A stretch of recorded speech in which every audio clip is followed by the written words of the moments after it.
সোণাপুৰ জ্ঞানজ্যোতি উচ্চ মাধ্যমিক বিদ্যালয়ত শিক্ষা সপ্তাহ উদযাপন।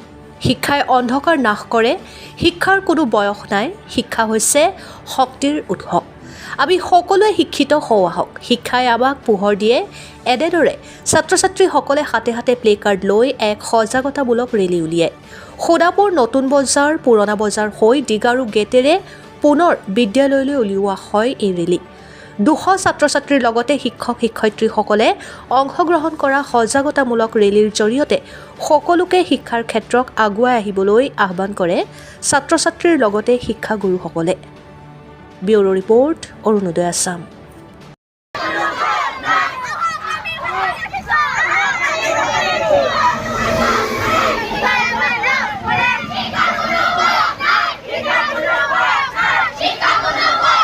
সোণাপুৰ জ্ঞানজ্যোতি হাইস্কুলৰ পৰা আমি যিটো চলি আছে ছেপ্টেম্বৰৰ পৰা শিক্ষাৰ সপ্তাহ, তাৰ কাৰণে আজি এটা প্ৰচেছন চলাইছোঁ।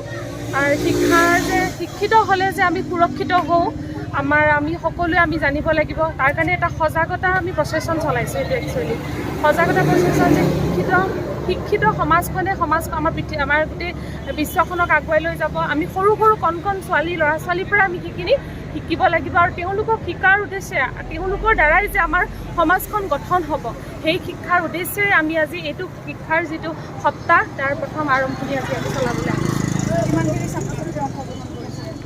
আমাৰ প্ৰায় 200 ছাত্ৰ ছাত্ৰী অংশগ্ৰহণ কৰিছে। আৰু আপোনালোকে এই ৰেলীটো কোনফালে কি হৈ আহিছে?